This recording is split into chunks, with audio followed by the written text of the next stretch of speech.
Hey everybody, welcome back to Author Eke. Today I have John Howard. He's wrote a very amazing book. I'll let him talk about it. John, take it away. Sure, Travis. I had started my research on Major Taylor early in my cycling career back in the 80s. Um, I was really getting started with serious competition. Major Taylor came up, and over time, he became my boyhood hero. And I looked at him as the guiding light. Uh, I started cycling when it was still a fairly primitive endeavor. Back in the 1800s, when Taylor was racing, it was America's biggest sport, actually bigger than baseball, uh, in those late years of the 1800s and into the 1900s. But what really spurred me was what this man endured in terms of his dealing with racial issues in that very, very dangerous period of time when it was not you were not recognized as an athlete if you were black. It's that simple. And he helped change that. He broke the color line in cycling 50 years before Jackie Robinson did it in baseball. Um, and did it when, as I said, it was dangerous. You could get hung. And one of the memorable incidents in his career came when he tried to train in Savannah, Georgia. The South was very big in terms of cycling, and he, Weather. yeah, the living in the first of all Indianapolis and then Worcester, Massachusetts. He was trying to escape the cold North Country and went south. Invitation, everything was in proper order, and he had an occasion to train on the road before the track was open, and he went out on the road and had an incident with a triplet. A triplet is a three bike, uh, usually pedaled very quickly, and they they were pacing racing cyclists on triplets and eventually on motor driven bicycles. And what eventually happened was he had this. I won't say what took place, but it was ugly, and he ended up pacing the triplet all the way back to Savannah uh, because they couldn't keep up. They could barely keep up with it.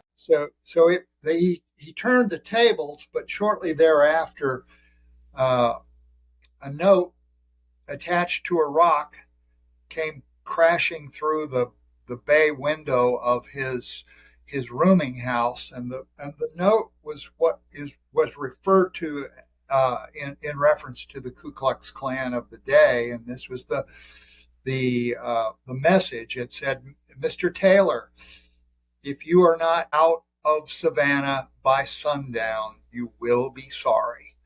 So he wasted no time. He wasn't taking any chances. He left, and that was, of course, very difficult for him to return to Worcester, Massachusetts in the cold, but he did so. And uh, just to give you a broad view of his success level, he won the national championship uh, in 1898, and then again, and then in 1899 won the world championship. But he did this a lot. It was a lot easier to do it at the world championships than it was in the U.S. because racing, oftentimes a third of the qualifying field in the finals would be riding not to win but to make damn sure that right. Taylor didn't win. And he was deeply religious. He believed that the Almighty propelled him on his bicycle at all times, and it was extremely important for him to be a devout Christian, and he promised his mother on her deathbed that he would never race on the Sabbath. Well, that decision, right or wrong, cost him what in the day would have been thousands of dollars. Today would have been close to $1 million. But he had conviction. Yeah, he did that because he believed strongly and believed that innate power that he was gifted with it was necessary to pay homage to the Lord because of that, and he did. And let's see the cover of the book, and try to explain, Major Howard, because we haven't got into you don't call everybody Major. So pick it up a little bit. Let's see it. Yeah, sure. Major was a nickname. His real name was Marshall Taylor, Mm-hmm. and he grew up in Indianapolis. The storyteller is a journalist named Josh Owens, and Major Taylor was a prodigy who got into cycling at age 14 in an accidental event where his employer at the time, cycling in Indianapolis was a huge sport. Downtown Indianapolis had what they referred to as Bicycle Row. There were over 12 bike stores just in that one block. And what year period was that? 1880, That would have been 1870? this would have been in the early 1890s. He was Okay. he was 14 years old, Yeah. and his employer, Sam Hay, told him in no uncertain terms that he wanted him in that race. And at the time, Major Taylor was a trick rider. He learned to ride. His coach, Bertie Munger, trained him because he knew it was going to be a tough row to hoe, and part of the reason that Bertie trained him to be a trick rider was because he knew that there would be times when there would be riders who would be trying to knock him off his bike, and that's lethal. But yeah, when you're going fast. Oh, yeah. So being a what we refer to in cycling and running as fast twitch, he had a lot of explosive neuromuscular fibers. He was able to dart through. He was not a big man. He was about 5'6" or 5'7", and he was able to, running a narrow handlebar, he was able to wedge his way through the pack in a very convincing manner. And when he hit the front, he typically would explode. And that's. Did he have backers? Did he have sponsors back then that would? He certainly did. He was so popular among the. Well, it's a strange set of circumstances because his main backer, Ivor Johnson, Ivor Johnson built bicycles and handguns. A very interesting combination. Two different things. Yeah, and they did carry one of those handguns, and there's plenty of stories about Ivor Johnson handguns that I won't get into, but the idea was that he would be sponsored by Johnson, and Johnson would pay all of the expenses of competition, and Major Taylor got banned from racing frequently, and Johnson would come through. Fred Johnson was his actual name. He would come through and bail out Major Taylor when Taylor refused to pay the fine. And these were huge amounts of money. $500 in the day was a great deal of money. So when every rider wanted to be sponsored, Major Taylor had no trouble getting sponsors. When he raced in Australia, when he raced in Europe, he made a great deal of money from those sponsorships. So he was a popular rider, but not popular among the main peloton who didn't want to see him win. And they tied his feet to the fire on a number of occasions. Races were held on Sunday. And he gave up a national title at one point in his career. I think it was a race in St. Louis and another one in Cape Girardeau, which he was unable to well, the weather turned bad in St. Louis, and they had to reschedule it for Sunday. And he just said, no, I'm not doing that. And then a promoter in Cape Girardeau offered him housing. You have to understand that Taylor was never allowed to stay in even a first-class hotel with the other riders. They just wouldn't let him stay there. And so he sought accommodations, and usually this was forthcoming with black families in the area. And that was really the only way, but it was so difficult because he had to transport himself across town. In the case of St. Louis, it was a huge hardship. Right. But he managed. He managed, but he had his principles. And when the promoter, whose name was Dunlop, said, well, I'm sorry, the other riders refused to race if you're going to be in the hotel. This is the kind of fanfare that he had to deal with on a regular basis because these races were held every week. So what? I know we talked earlier about he was at the age to go to World War One, but you said he had another gift, right? He was a talented machinist. Oh, he was a brilliant inventor. Yes. So what about those the war years, the First World War? Well, yeah, the deferment. I actually have a copy of it. Was based on his machinist capabilities. Bertie Munger at one point had a bicycle factory, and he trained Major Taylor to not in every regard to be a talented machinist. And Taylor came up with a very unique bicycle stem. That's the connection of the handlebar to the mainframe. Mm-hmm. That was adjustable. So he could put himself in a more aerodynamic position depending on the type of competition, whether it was a long race or a short sprint.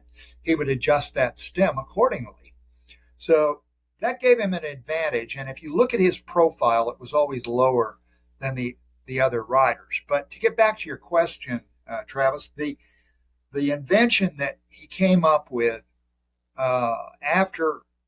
just before World War One was called a spring wheel. Now, understand that cars of the era had very poor suspensions, usually leaf spring wagon technology, and the roads were horrible, even in New England, where a lot of them were paved. Mm-hmm. Very little roads outside of New England were paved. So what Taylor did, and it's really difficult without me actually making a drawing of this to explain it, but I'll do my best. It was a sectional spring wheel. So each section, which was a small 3 to 4 inch section of rubber, mm-hmm. hard rubber, was suspended with a spring to the hub, to the hub. So what this would do, it would improve the suspension of the early automobiles and trucks. Lots mm-hmm. of trucks were just wagon technology, as I said. Yeah, they had no shock absorption. That's why the soldiers in World War I didn't like really riding on them, because when they hit those bumps that were everywhere, they get jarred around, and then they had to get out and push them out of the mud. That happened a lot in World War I. Yeah. So there was a rubber shortage. Rubber in the day was natural latex. It was not synthetic rubber, mm-hmm. which Goodyear would invent a little later. But the first wheels on the market. He tested on his uh, one of his workers' truck and his own automobile, which was a Stutz Bearcat, and he attached that, and it definitely improved the suspension of both vehicles, even as diverse as they were.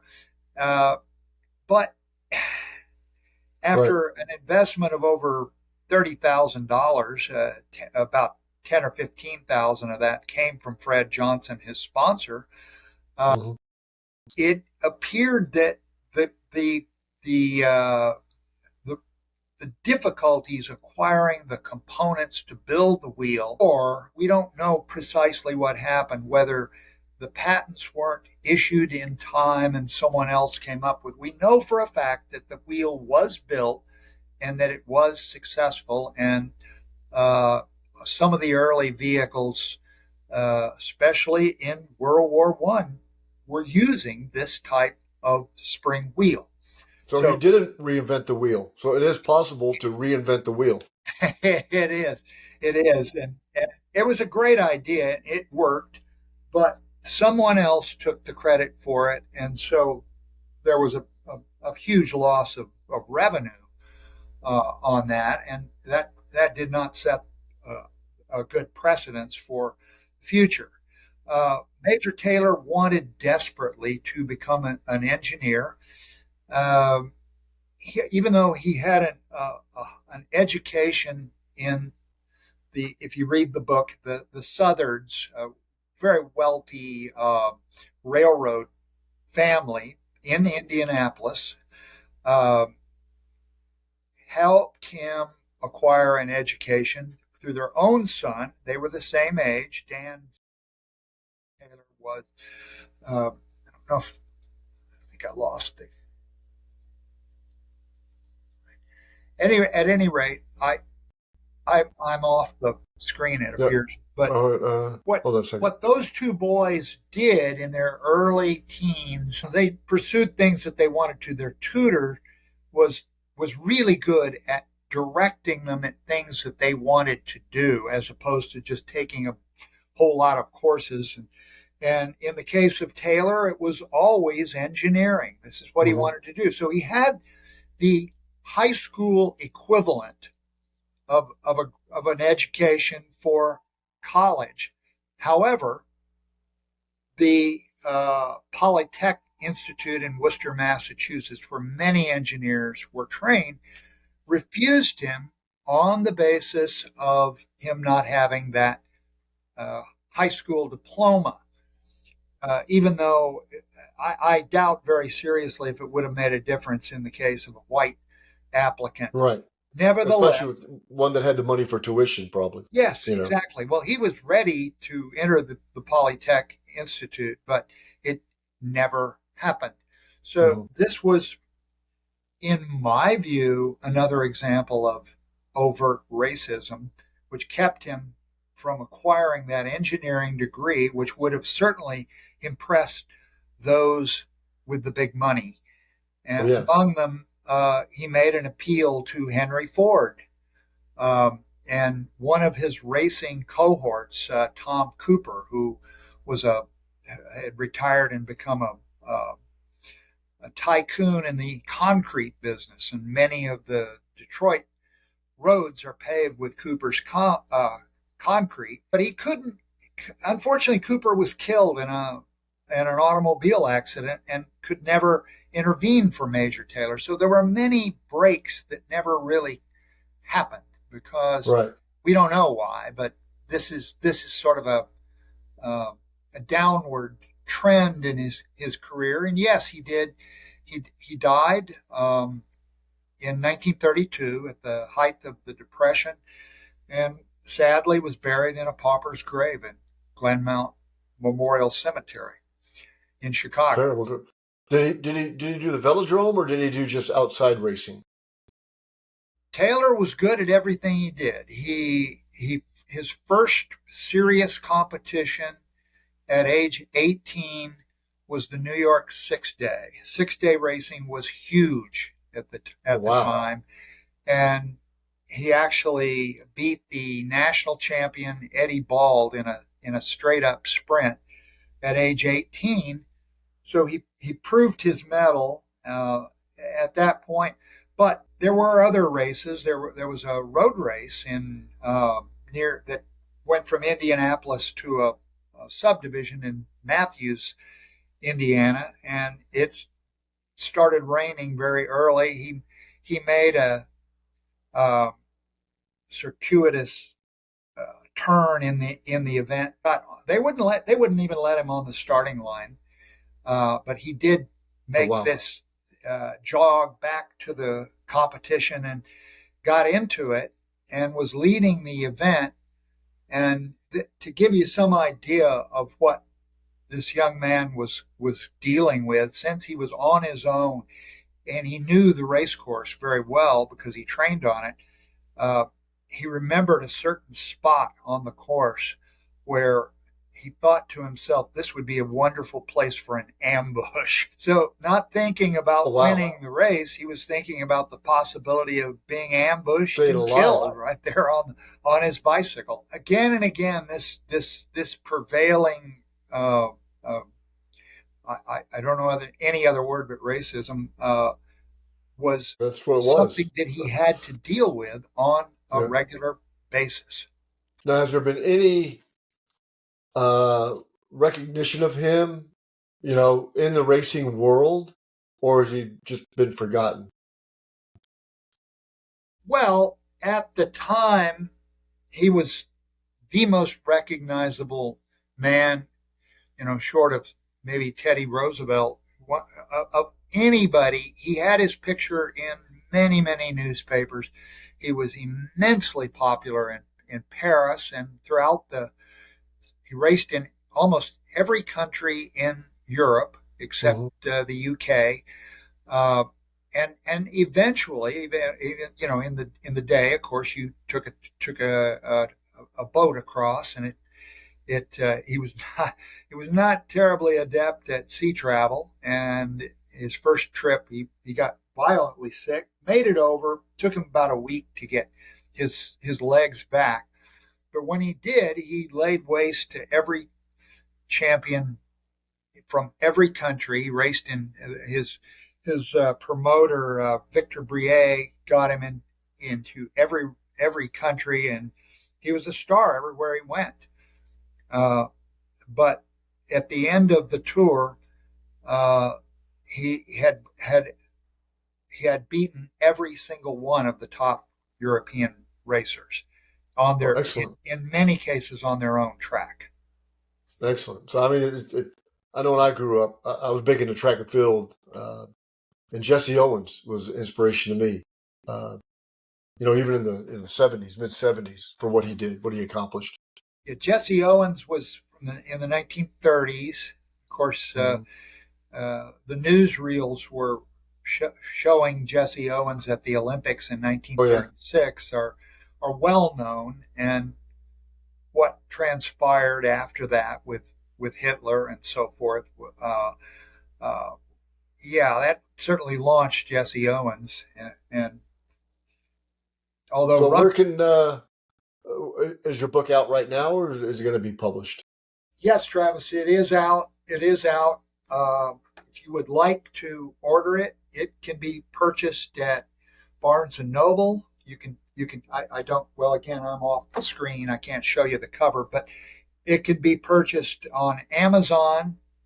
Uh, it is an Amazon bestseller. I will say that. Uh, Excellent.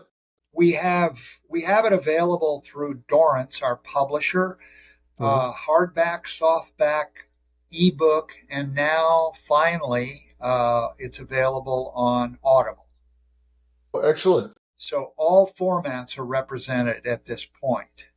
excellent, excellent. Well, sounds like a terrific book. It's inspirational to folks that even the worst adversity, the worst circumstances, you can keep your composure and prevail, with the God given talent that you have, and exploit it every chance you get.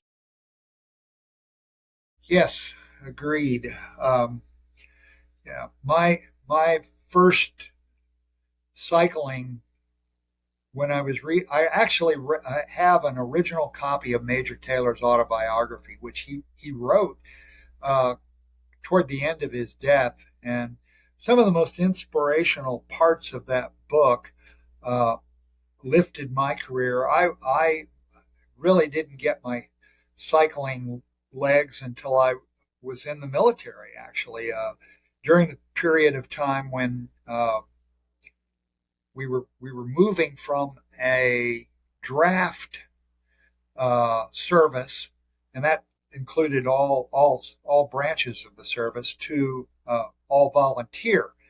And one of the ways that uh, Uncle Sam decided to promote young men who were athletic, and Mm-hmm. I got on the Army Special Service team on Oh, that wow. basis, and I had been a national champion earlier, but my career really took off with the competition in Europe when I was racing.